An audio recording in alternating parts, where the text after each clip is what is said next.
کیا آپ کو پتہ ہے کل جو پاکستان کا روپیز 18,770 بلین کا بجٹ پیش ہوا اس نے آپ کی جیب پر کیا اثر ڈالا ہے؟ کیا چیزیں سستی ہوئی ہیں اور کن چیزوں نے آپ کا بھٹا ہی بٹھا دیا ہے؟ اگر آپ کو لگتا ہے کہ بجٹ صرف بڑے بڑے پولیٹیشینز اور بزنس والے سمجھتے ہیں تو آپ بالکل غلط ہیں۔ اگلے کچھ منٹس میں آپ کو بالکل عام زبان میں بتاؤں گا کہ اس بجٹ کے بعد آپ کی سیلری، آپ کے گھر، آپ کے راشن، آپ کی گاڑی اور آپ کے بچے کی تعلیم پر کیا اثر پڑنے والا ہے۔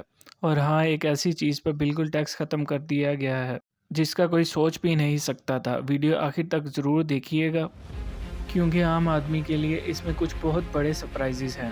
چلیں سب سے پہلے سمجھتے ہیں کہ بجٹ اصل میں ہے کیا۔ اس کو اپنے گھر کی طرح سمجھیں۔ جیسے ہم مہینے کے شروع میں دیکھتے ہیں کہ ابا کی سیلری کتنی ہے اور اس مہینے بجلی کا بل، راشن اور بچوں کی فیس کتنی دینی ہے۔ اگر خرچہ زیادہ ہو اور کمائی کم تو ہم کیا کرتے ہیں؟ کسی رشتہ دار یا بینک سے ادھار لیتے ہیں۔ پاکستان کا بجٹ بھی بالکل ایسے ہی ہے۔ ملک نے اس بار ٹوٹل 18.8 ٹریلین خرچ کرنے کا پلان بنایا ہے۔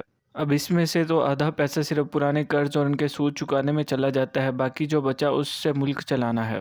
اور یہ پیسہ گورنمنٹ کہاں سے لائے گی؟ ہم سب سے ٹیکس کی صورت میں کلیکٹ کرے گی۔ اس بار ٹیکس کا ٹارگٹ بہت بڑا رکھا گیا ہے، جس کا سیدھا مطلب ہے کہ سرکار ہر جگہ ٹیکس کلیکٹ کرنے کی کوشش کرے گی۔ سب سے پہلے بات کرتے ہیں ان کی جو صبح سے شام تک نوکری کرتے ہیں، یعنی سیلریڈ کلاس۔ پچھلے سالوں میں سیلریڈ کلاس پر بہت زیادہ ٹیکس لگا تھا، لیکن اس بار ان کے لیے تھوڑی سکون کی سانس ہے۔ سرکار نے ٹیکس کی سلیبز میں تھوڑی کمی کی ہے۔ آسان لفظوں میں اس کو سمجھتے ہیں۔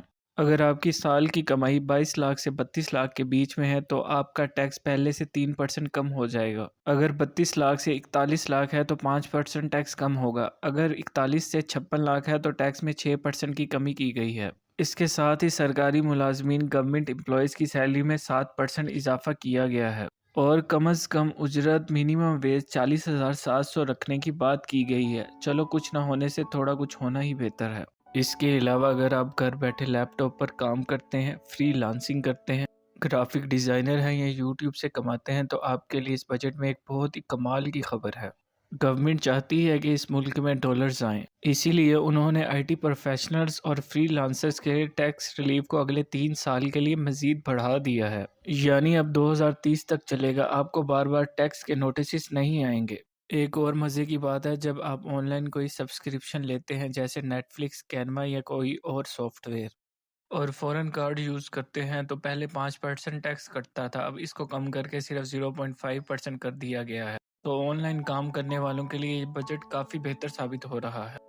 اب آپ سوچ رہے ہوں گے گورنمنٹ پیسہ لے تو رہی ہے پر لگا کہاں رہی ہے؟ سب سے زیادہ پیسہ پہلے سے لیے گئے قرض اور اس کی سود کی ادائیگی میں جاتا ہے۔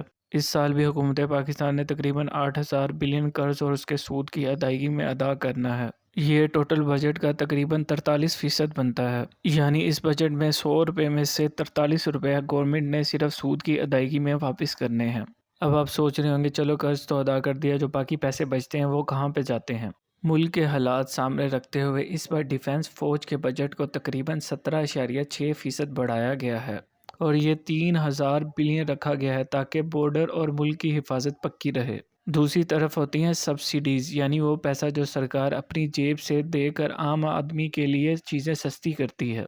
اگزامپل کے طور پر لیتے ہیں جیسے سستی بجلی یا سستا آٹا۔ اس بار سرکار نے سبسڈیز تھوڑی کم ہی کی ہیں، لیکن بجلی کے بلوں میں تھوڑا ریلیف دینے کے لیے آئی پی پیز بجلی بنانے والی کمپنیوں سے بات چیت کر کے کافی بچایا ہے، جس کا اثر آنے والے وقت میں شاید آپ کو اپنے بلوں پر دکھے۔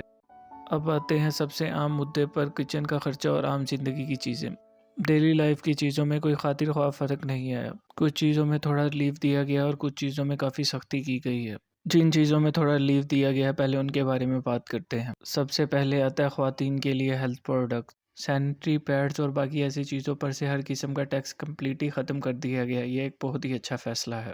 اس کے علاوہ دوائیوں کو بنانے کے لیے جو را مٹیریل باہر سے آتا ہے اس پر ٹیکس کم کیا گیا ہے تاکہ بیماری کے وقت دوائی عام آدمی کی پہنچ میں رہے۔ اس کے علاوہ چھوٹی الیکٹرک کار پہ بھی تھوڑا سا ریلیف دیا گیا ہے۔ اس کے علاوہ جو لوگ ٹیکس نہیں دیتے نان فائلر، ان پر موبائل فون چیکنگ اور بینکنگ ٹرانزیکشن پر سختی مزید بڑھا دی گئی ہے، اور جو لوگ بزنس کلاس میں باہر کے ملک کا سفر کرتے ہیں تو ٹکٹ مزید مہنگی ہو گئی ہے۔ تو ویورز، پوری بات کا خلاصہ یہ ہے کہ سرکار نے ایک بیلنس بجٹ بنانے کی کوشش کی ہے۔ آئی ایم ایف کے دباؤ میں ٹیکس ٹارگٹس بڑھائے ضرور ہیں، لیکن کوشش کی ہے کہ عام نوکری پیشہ بندے اور آئی ٹی سیکٹر کو زیادہ تنگ نہ کیا جائے۔ اصلی امتحان ہوگا کہ آنے والے مہینوں میں مہنگائی واقعی کم ہوتی ہے یا نہیں، جس کا چانس ٹو بی آنیسٹ مجھے تو بہت ہی کم لگتا ہے۔ اس بجٹ کو ہم IMF کا بجٹ ضرور کہہ سکتے ہیں۔ آئی ہوپ آپ کو اس ویڈیو سے بجٹ کو سمجھنے میں تھوڑی آسانی ہوئی ہوگی۔ آپ کو کیا لگتا ہے، کیا اس بجٹ سے آپ کے گھر کا خرچہ چلنا آسان ہوگا؟ مجھے نیچے کمنٹ میں بالکل آسان لفظوں میں بتائیں۔ ویڈیو اچھی لگی ہو تو دوستوں اور گھر والوں کے ساتھ شیئر کریں تاکہ انہیں بھی بجٹ سمجھ آئے، اور ہاں، چینل کو سبسکرائب کرنا مت بھولنا۔ Thank you so much.